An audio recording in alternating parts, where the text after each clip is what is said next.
This photo might have been included last year, but it's a part of a series of self-portraits that John's going to be showing at our next exhibit, so that's why I included it.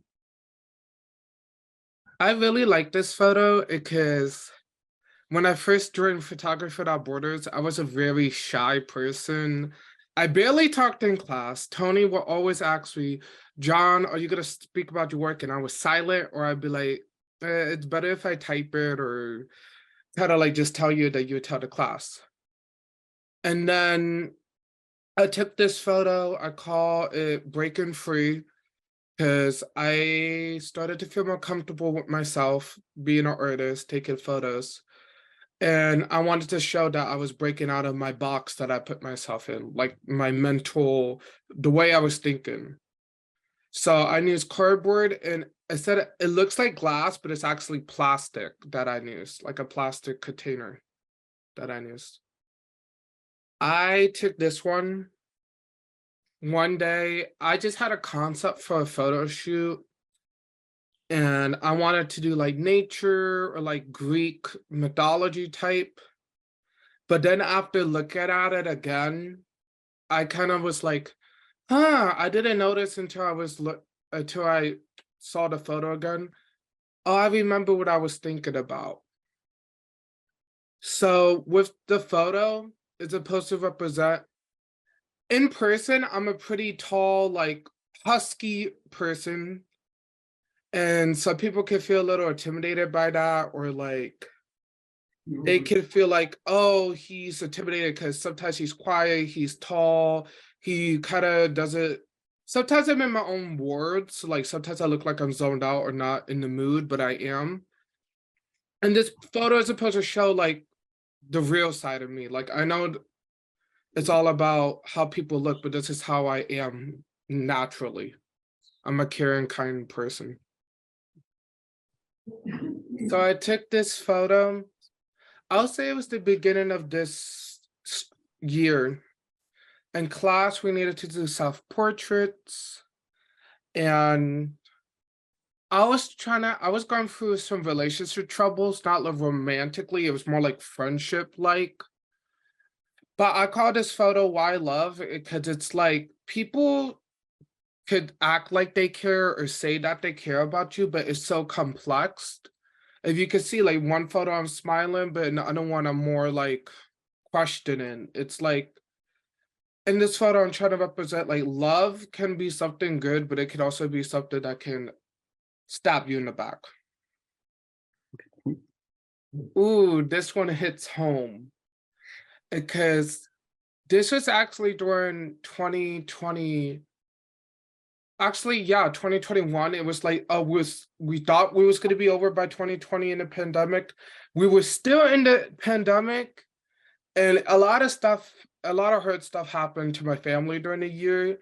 And I went to my room because I was like, I was not feeling in the right moment, and I was just like, I want this year to be over. Like I called this piece, the party's over. Sometimes all that joy or all that like celebration for stuff, sometimes I feel like it's hard to celebrate due to all that hard coming, or like all that stuff like somebody been going through that year.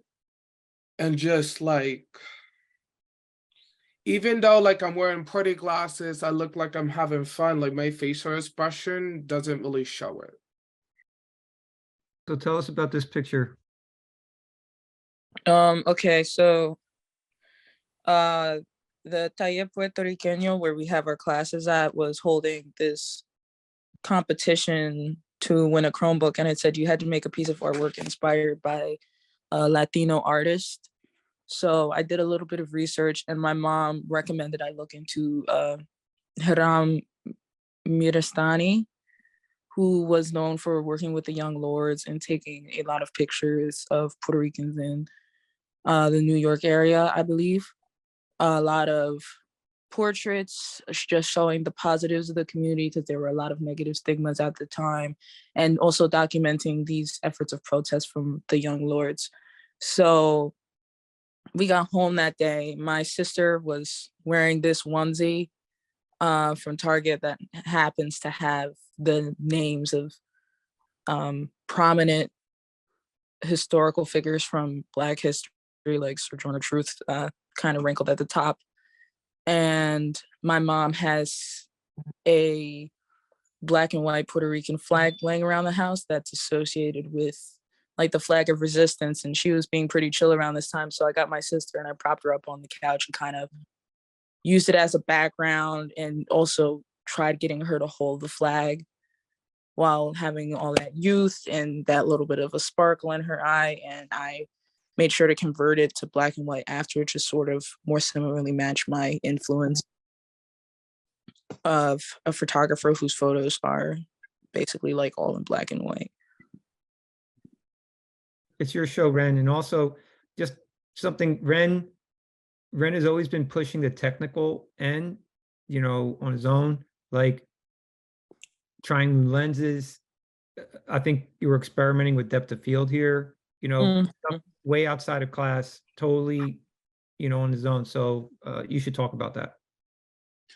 Okay, so I also attend a photography class at my high school that I started taking this year, but whenever we get assignments, it's really interesting because of my experience with Photography Without Borders. They're like, what is shutter speed? And I kind of am aware of some of these things in their more basic forms, and the teacher is aware of that. So he's always telling me that I gotta like experiment further and try to get these cool and different things in order to keep my grade up.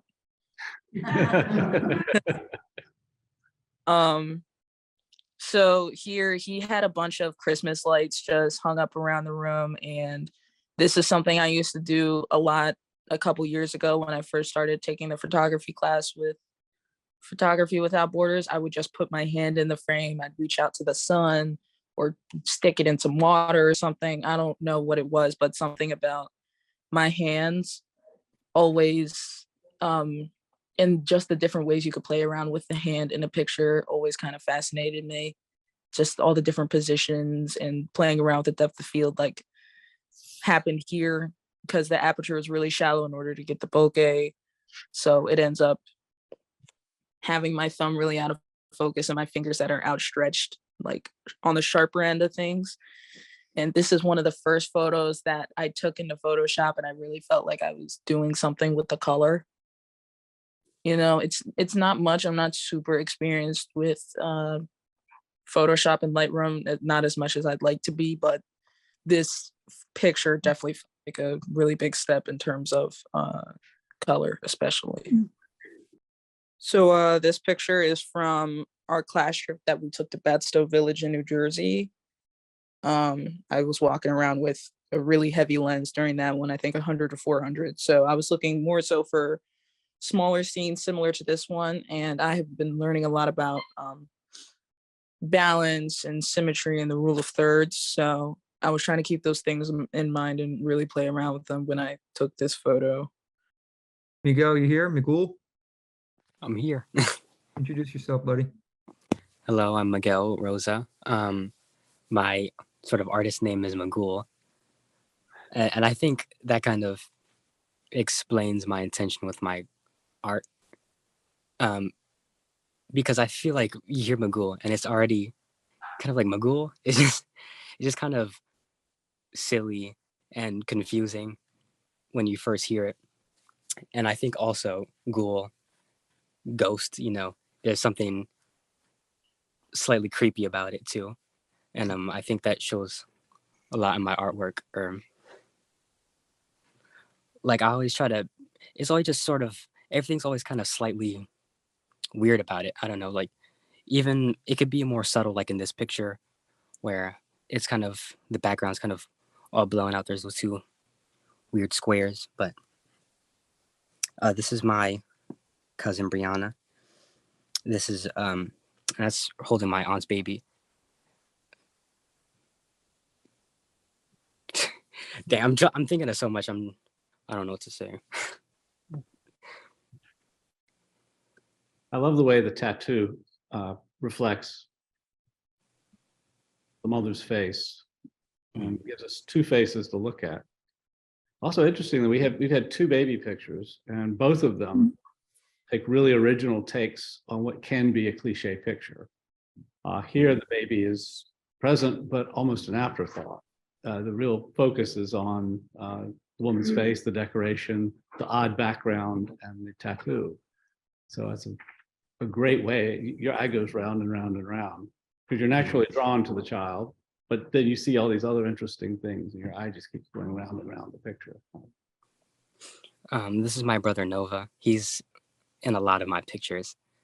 Um, he's just a very energetic, crazy kid, and he loves getting his picture taken. He's always doing a pose or just something interesting. So that's why I kind of use him a lot. And I really like this picture because I think my room is just a whole mess. It's just kind of crazy and messy and weird, and I think that really just represents his personality as well as mine. That's my sister, Tati.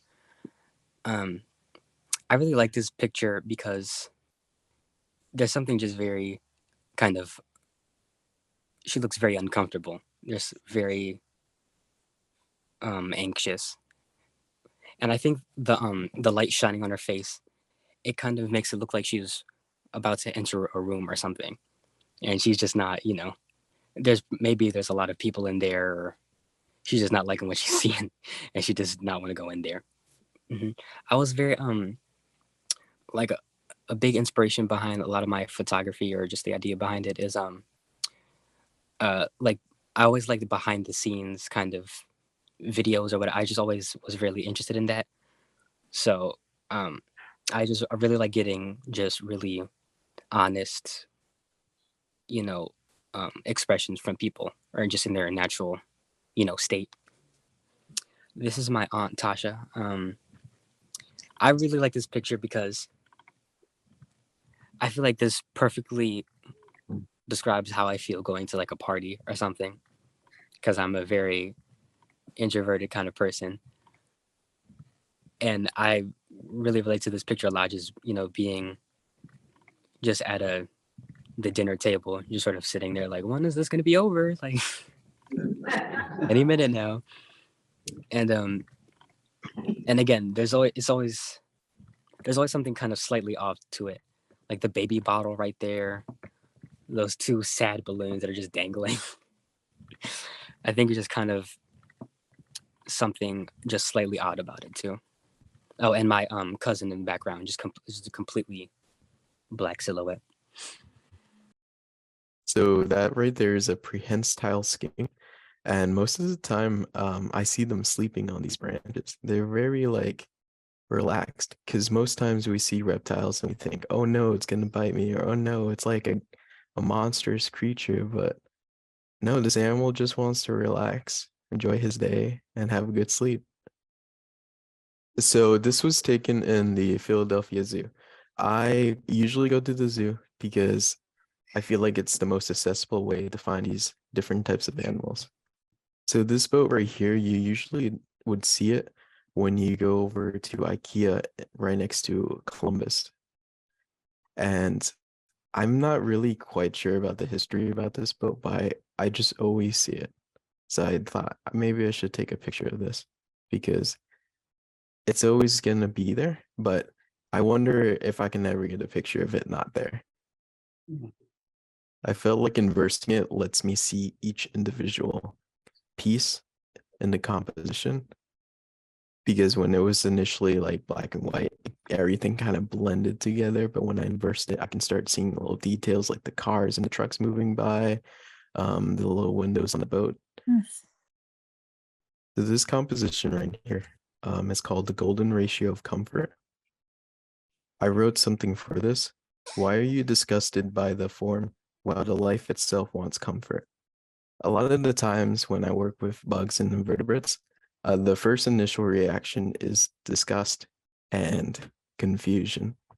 And my goal, at least for me and the organization I work for and my students, is to understand that all forms of life shouldn't be considered disgusting. We should find some sort of understanding behind their premise.